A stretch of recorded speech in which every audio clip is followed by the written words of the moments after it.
El que hem fet nosaltres és primer escollir el lloc, d'acord amb l'Ajuntament de Tirana, desenvolupar un projecte bàsic i aquest projecte bàsic de manera concertada després el desenvolupament ells de tal manera que el puguin executar. El centre de Tirana és una sorpresa, està molt bé. O sigui, tenen una plaça central fantàstica amb uns edificis, un museu, etc.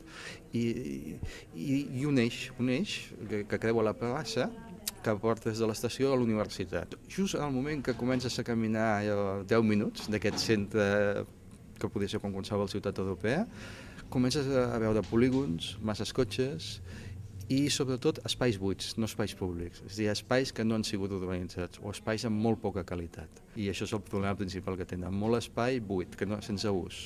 Personalment jo crec que això hauria de generar com un apreci per com es mou la gent per la ciutat i generar activitat urbana. Què vol dir això? Generar rehabilitació sobre la ciutat existent, començar a crear comerç, començar a crear teixit social, etc. Per la seva part, que estan interessats en aquestes coses, però ells també els interessa ser una capital europea. Què vol dir això? Doncs ells volen construir edificis, volen fer uns gratacels petitets, volen fer gratacels, volen fer oficines, volen tenir negocis, volen tenir museus. És a dir, hi hauria com aquesta doble vessant, la vessant més seva, més d'implantació forta com capital europea i la vessant del que estem treballant, una ciutat més amable per la gent, en cohesió social.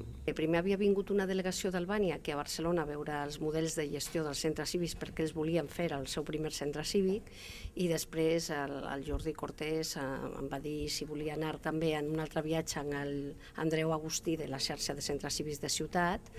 Van anar en principi per veure el centre cívic que havien fet i ahir, arran d'un contacte amb l'ambaixada espanyola, doncs l'ambaixador ens va donar el llibre aquell de Voluntarios de la Libertat, que van fer també l'acte del projecte Europes i després van fer contactes a través de la Pilar de l'ambaixada en el Cuitín Xasco per presentar una pel·lícula seva aquí a la Setmana Cultural i també en la Flutura Polasi del Departament d'Acció Social de l'Ajuntament de Tirana perquè vingués a participar de la Setmana Cultural. I ella ha estat participant el dilluns en una xerrada sobre el paper de la dona albanesa en la vida quotidiana i el dimarts a la taula rodona sobre la situació actual i les perspectives de futur a Albània. Campanya Europa és un projecte de la fàbrica de Madrid.